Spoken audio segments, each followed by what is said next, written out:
So, few things I want to get off my chest right off the bat. I do have a new show. It's called Taking a Bite Out of Stupid. It is funny. It is political sometimes. Okay, a lot of the time. But it is funny. You will enjoy it, especially if you're not a Trump supporter. Just saying.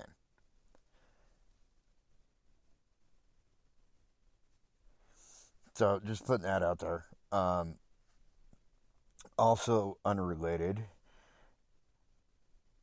November 2nd, we went to see Bullet for my Valentine. And I gotta tell you, I have a new favorite band. It was amazing. Okay, now on to the topic of hand, or at hand, I should say.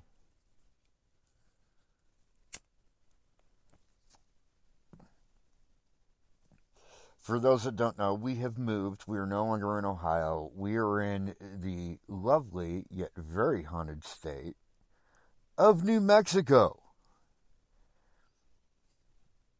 We are in Billy the Kid land.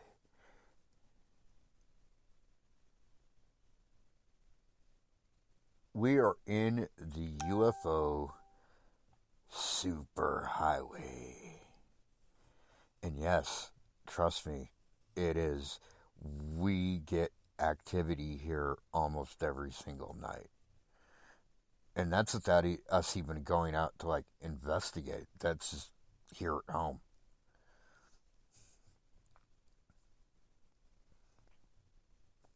But tonight, what? Hate to interrupt, but for those of us who don't know, our home is a little Sleep 3 trailer out in the middle of at least 1 acre plus acres of land surrounding us. So when we say here at home, we mean here at home. Mm-hmm. Yeah, and we kind of have everything here. We have cryptids here. We have ghosts here. We have UFOs here. UFOs is actually the most common thing here. It happens almost every single night. It's something UFO or UFO related. Um, Case in point, for those who haven't heard before, our first day here, it was actually during the day. It wasn't even dark yet. We were, or it was like the first week, I think. We were coming down our road, which is it's a dirt road off of the main road. And right over us flew, it was like a train of lights in the sky. And I've heard people say, well, it's just a flock of birds just flying really high. Yeah, no, this is way too high for it to be any bird. The only bird that's even capable of flying that high, by the way, just to kind of school people that think that, is the osprey, and it doesn't stay up there for more than like a second. When it only goes that high when it's coming down to nosedive. It's not like it's flying around up there. It flies that high and then dips back down. That's only fucking bird capable of that. But they're not going to fly in a school of birds. Number one, and number two, even if they did, they don't reflect light.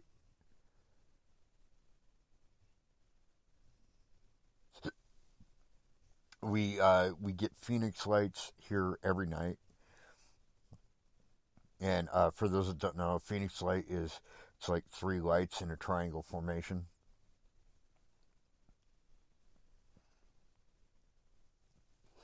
Uh, it was also our first or second week here. I'm not sure. Uh, we were living out of tents here at the time, and three Phoenix lights were up above. I could see them because like my it was so windy, my tent was getting blown over, and it had actually ripped the rain fly off of my tent, so I could see through the mesh. And right above me, I could see these three phoenix lights kind of like swirling around each other, almost as if they were dancing. And my immediate thought was, this is connected to the wind, because it was windy and it was raining and it was horrible. And then, let's see,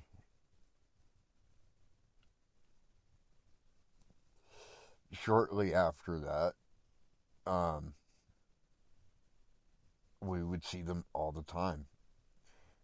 And one night, I'm out there and I'm looking, and there's like these phoenix lights. This is triangle formation, but it was like the tip of the formation was like pointed in my direction. And then while I was sitting there watching it, the whole thing turned, so that instead of pointing at me, it was it was like pointing up, so I could see all three lights. I could actually see the triangle. If that makes sense.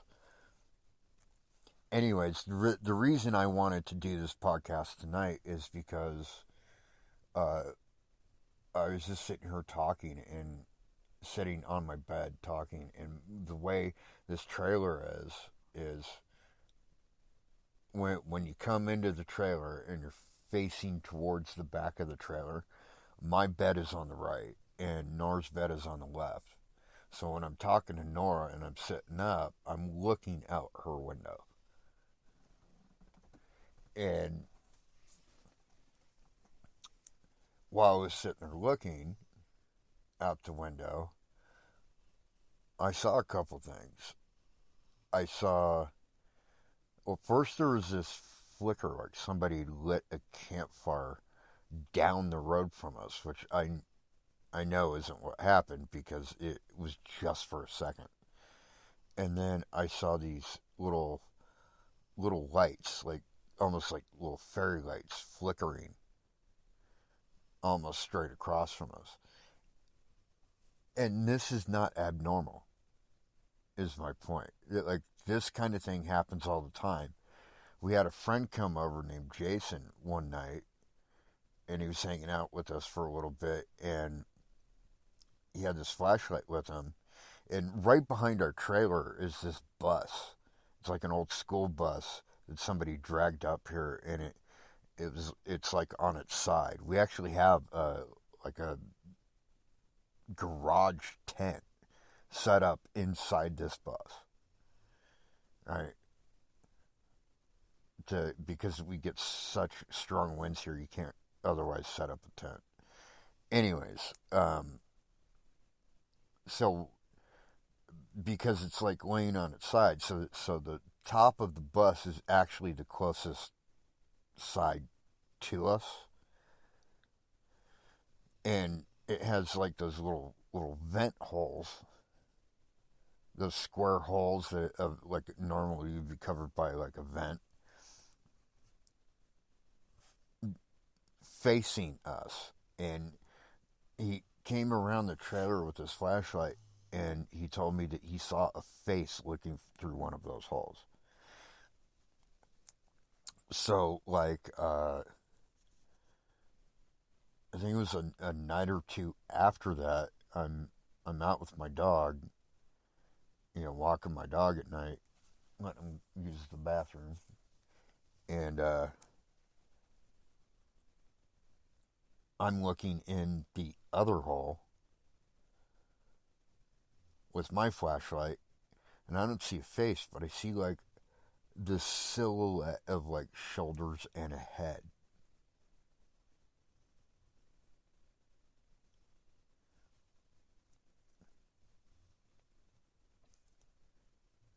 And the weird thing about that is there's nobody there. I know there's nobody there, but there's also been evidence of people being there because we've gone into our garage tent, which is kind of like it's kind of like a bathroom area for us because we don't have septic here, so we're composting. And so when we do number two, we go to the garage tent. And I go into the garage tent one morning, and it looks like somebody has just rifled through all of our stuff in there.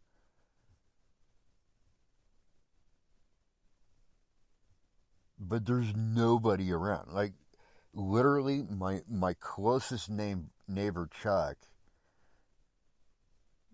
the, is probably like a half mile away from us, and on top of a hill, and that's really the only reason I can see his place.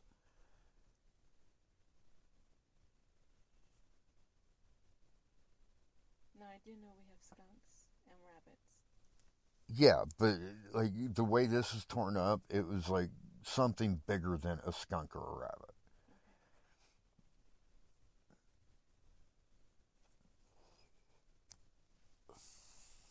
We also get prairie dogs, by the way. I haven't seen them lately, but yeah. And one of these days, I want one Okay. because they actually make great pets. But neither here nor there. Anyways, so that's what spawned tonight's.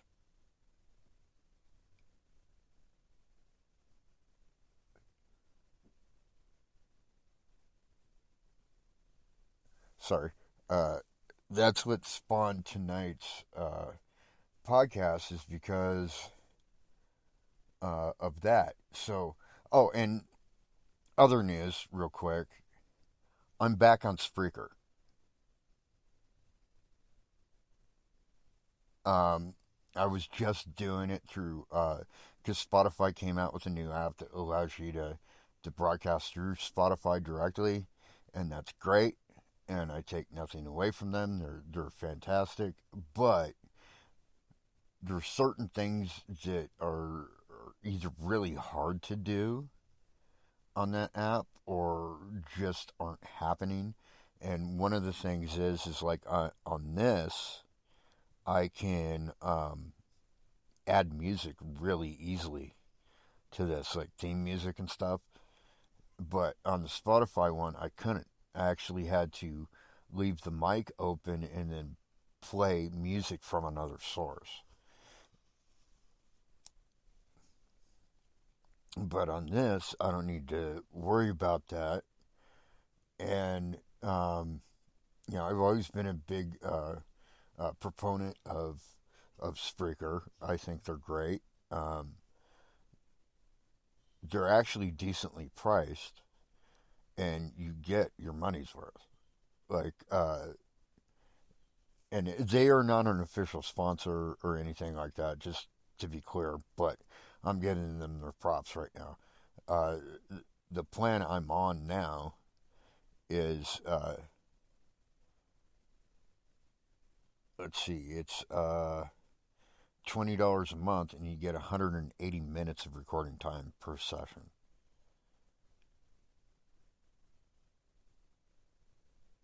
which is insane because before that's what I was paying for 30 minutes when they like first came out.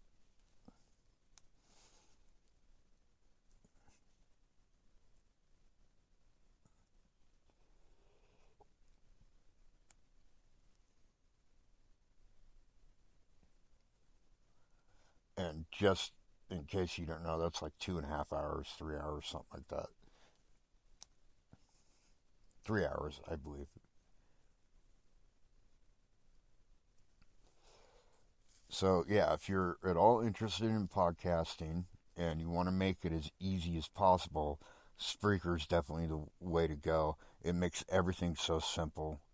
And if you get the app, it has a lot of what you need to do a podcast already in it.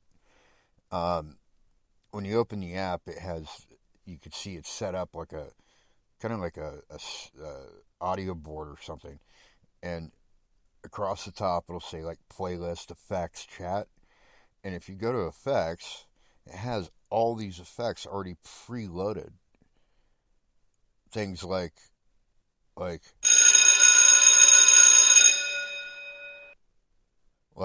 a bell or gunshots, laughter, applause, whatever.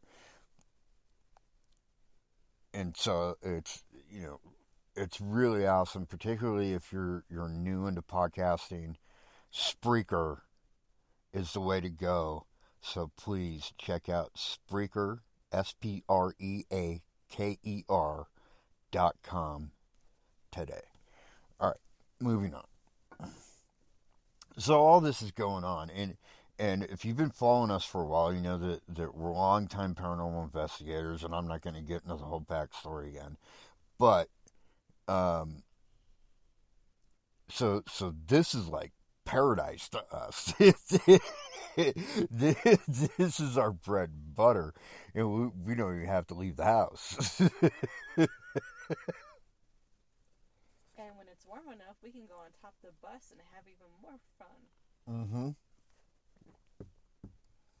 This is true, and there's so much UFO activity here that I actually went and bought a telescope, which there's actually a way to climb up on top of the bus, which is perfect for me because I can see all the way around us for miles. And another interesting side note is we're actually surrounded on three sides by mountains here.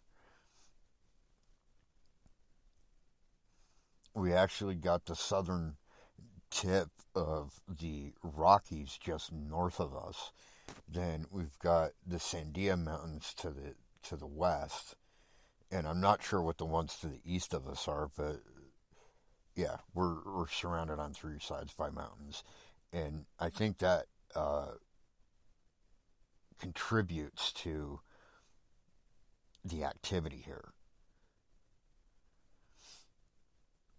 But we've experienced like name it. We've probably experienced it right here. We have haunting activity with mainly with sounds, but we've seen some stuff too. Um, oh, okay. So here's one. Uh, what was it like a week or two ago? We had an eclipse, Yeah. and our buddy Jason was out here, and he was like filming this moon, and it was before the eclipse, but the moon was still impressive because it was a full moon. It kind of had that reddish like harvest moon color, and he was filming that, and just as he was filming it, you see this shadow figure cross right in front of his camera, and then probably like 10 seconds after that, the autofocus on his camera and his phone actually was tripped because the whole thing went blurry, like something was suddenly standing right in front of it, and then went away. That kind of thing, and if I can get that footage from him, I will definitely fucking post it because it's impressive. See what else. I mean, some of this I'm not going to go into because it's shit I've already talked to death. But yeah, there's a place probably a couple miles or so down the road that gives off some bad vibes called the Snake Pit. It, like back in the day, I guess it was like a Dairy Queen or whatever. But yeah, that thing's like ridiculous. Like I've had to walk by it because we don't have a vehicle right now. We're actually working on that. But was walking home from work one night and I had to walk right by it, and I literally had to cross to the other side of the road just to get away from it because the vibes that come off that place are horrible. And I see the shadow figure, and and by the way, shadow figures are not always something negative. It's just a different form of a ghost most of the time. But this one was definitely bad because I could feel like menace just coming off of it. And as I passed it, I and was continuing to go down the road to get home. The entire way, for the most part, I felt like I was being followed. And there's only one street light on this whole road most nights, and it's this place called Turf Grass Ranch. Has it like right in front of their gate, but it like shines on the road.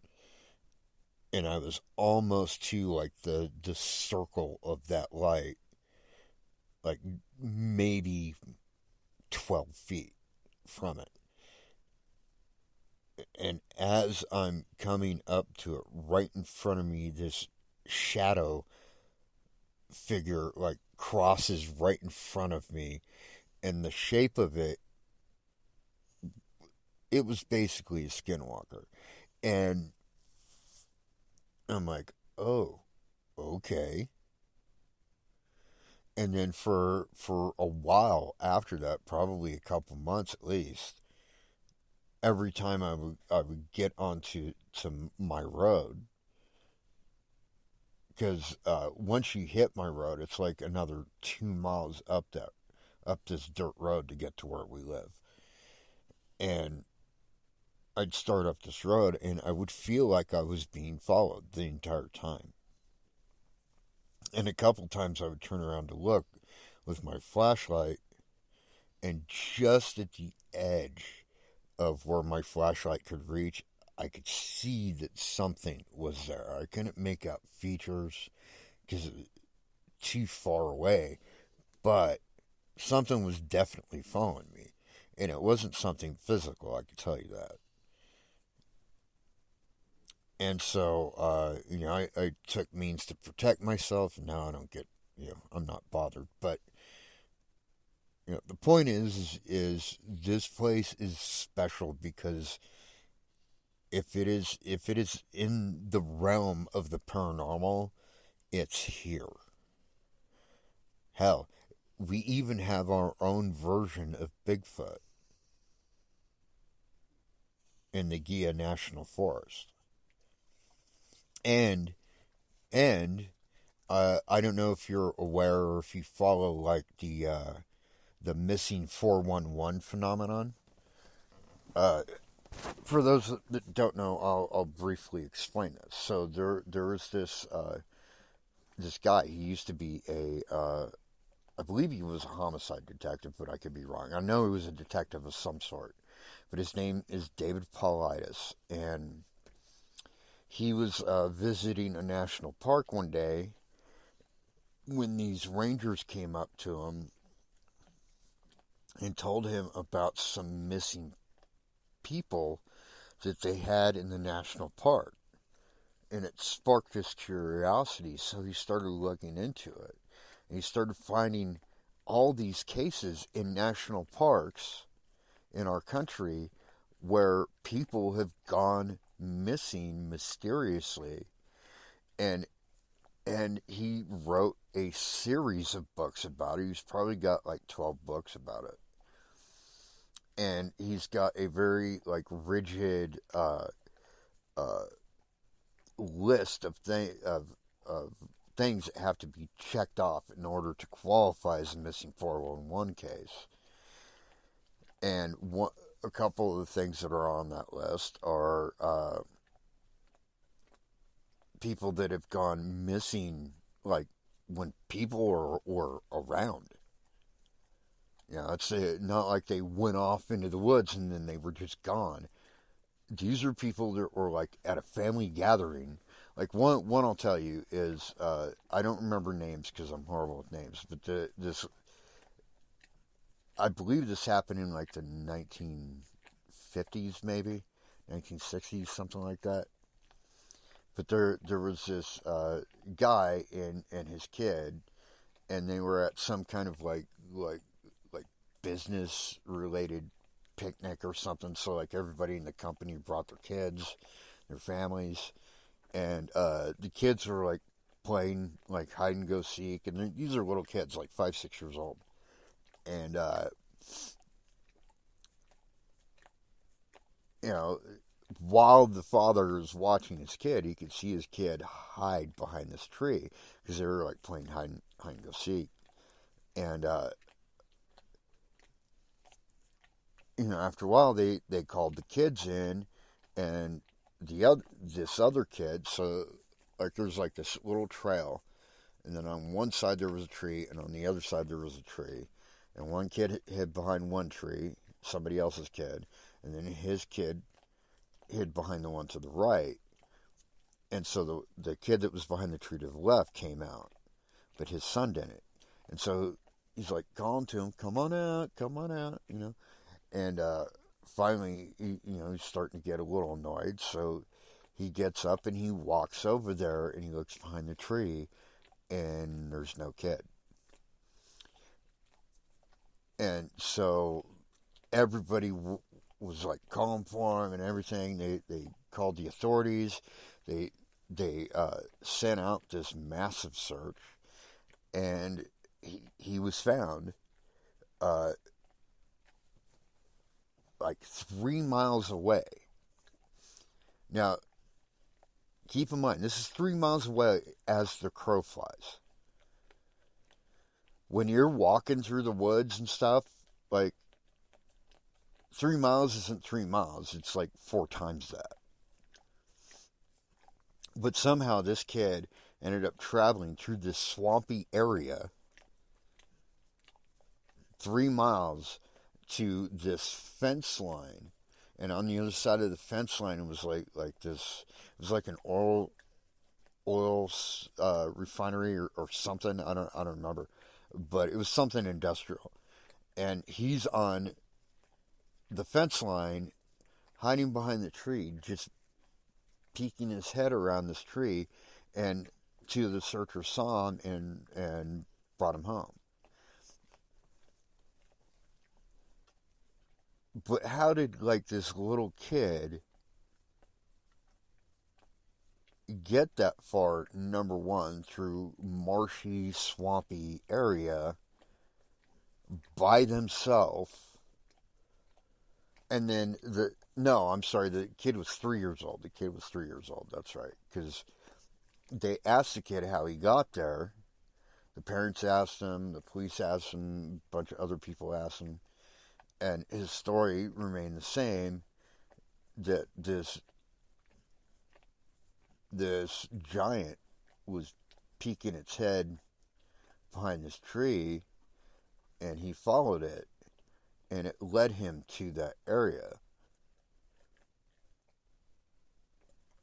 And he remembers this night where he was sleeping and it was dark, and there were all these wild animals around him, but they didn't bother him.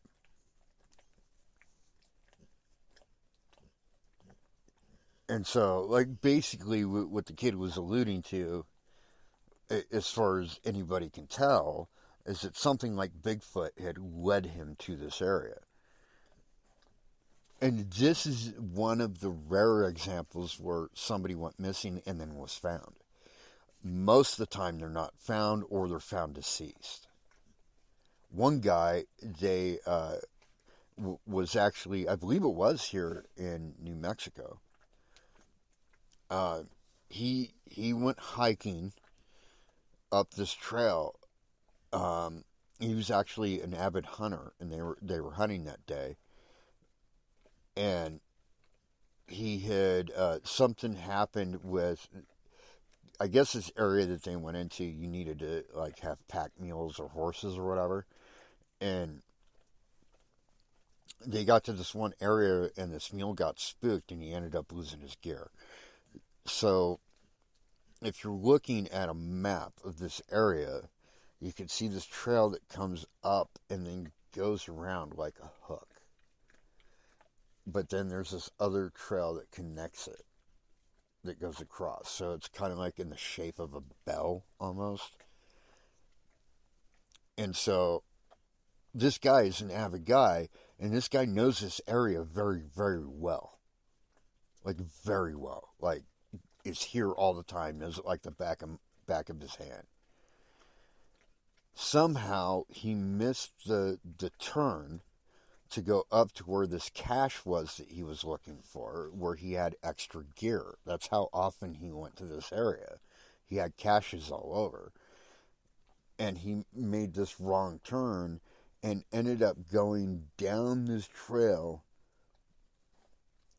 At one point, he stopped and took his boots off and placed them so that they were straight up in the trail, and then walked another like 8 miles barefoot. Stopped, and he's on top of this ridge, and he's got like a thermos and a cup, and there's like an energy drink, and he drinks some of the energy drink, and the entire time he's sitting there, he's literally looking down at a ranch. That's help. You know, if he's lost or whatever. But he doesn't go down there. He continues down this trail, and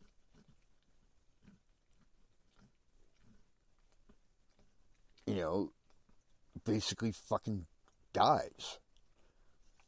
And nobody understands why he did these things, because this is like an avid outdoorsman that this is. This isn't like some guy that got lost and didn't know what to do, yada, yada, yada.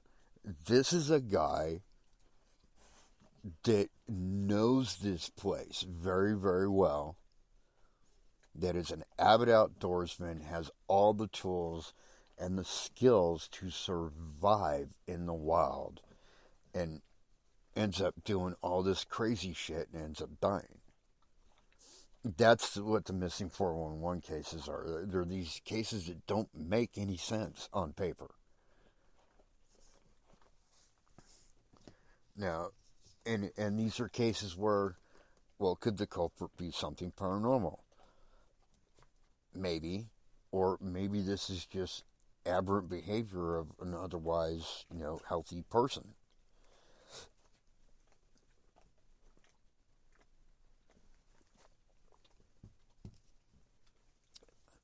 But that case that I just described happened here in New Mexico. It's in national parks all over the country. So, if you don't know about the missing 411 cases, definitely check it out. And I would recommend the guy, David Paulides, that wrote the books, actually did a documentary that's available right now for free on YouTube. I highly recommend you check it out. It's called Missing 411 The Hunted. And the reason it's called The Hunted is because the people that went missing were like avid hunters. And, check that out because it's very interesting stuff. Anyways, that is about all the time I have for tonight. My pack, my tribe. Tune in next time. Peace out.